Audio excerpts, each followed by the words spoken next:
At the time of European settlement, I believe that most of the east coast streams in Australia probably were looking kind of like this. Alright, so you had these sort of braided channels where you might have had a major trunk stream through here, and then you might have had these billabongs, these cut-offs winding in through here, situations like this.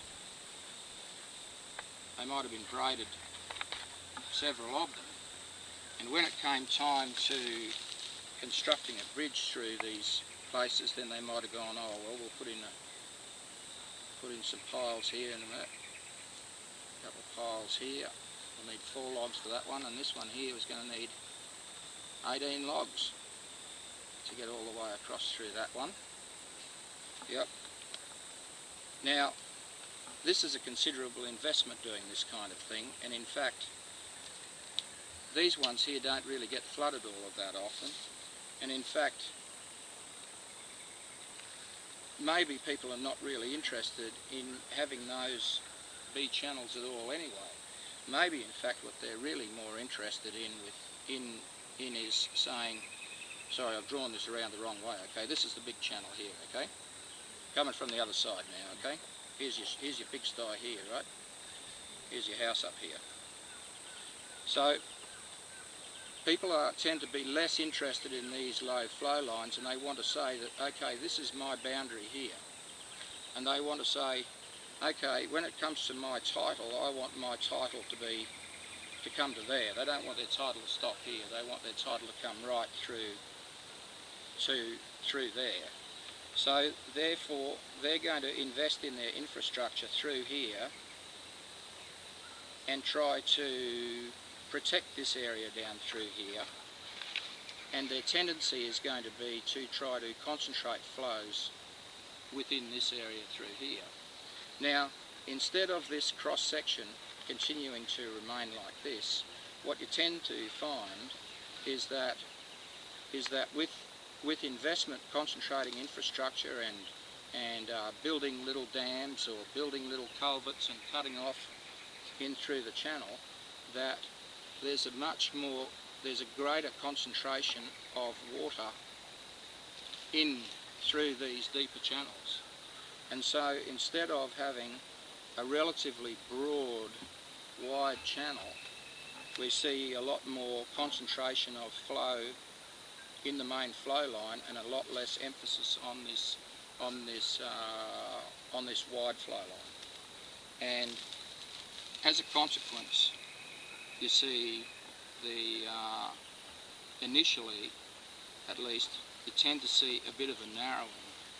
Now, this has happened to a considerable degree through a lot of catchments, and it doesn't only involve just erosion through here like this.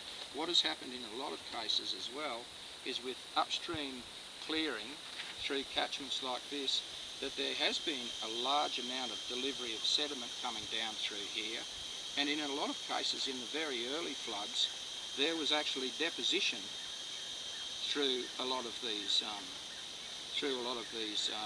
channels like this. So some of these here, you might find that in the past there were much deeper swales and so on, but they've actually filled up. So anyway, the net result has been a sort of a tendency to contract the main channel and to deepen it to give it that kind of capacity. All right. So now I want to go back from this back to a plan view again. Okay, this is very simplified, but now I want to go for a detailed plan view. So let's say, so here's the stream going like this, and I want to put in a little island here, and I want to do a cross section through here, and I want to do a cross section through here, and a cross section through here. Alright, if you take a cross section through here like that, then what you're going to find is that on the outside of the bend, like this is going around the corner in a bus, right? If you go around, if you're in the back of the bus and the bus is going around the corner, you get pushed towards the outside, yeah? Okay? And the kids play sliding on the seats, alright? So the energy gets pushed towards the outside. The water's actually tipped up against there. So the water is actually tipped up on the outside like that to some degree, and this is where the fastest water is flowing in through here, and this is where it's relatively shallow in through here. You would always expect to see that the maximum amount of stress is on the outside of the bend, and the deposition is occurring here. All right. So here we're on the outside of the bend. We would expect it to be eroding here more. Over on the other side, we would expect to see deposition there, and that's what we're seeing to some degree, but with an exception.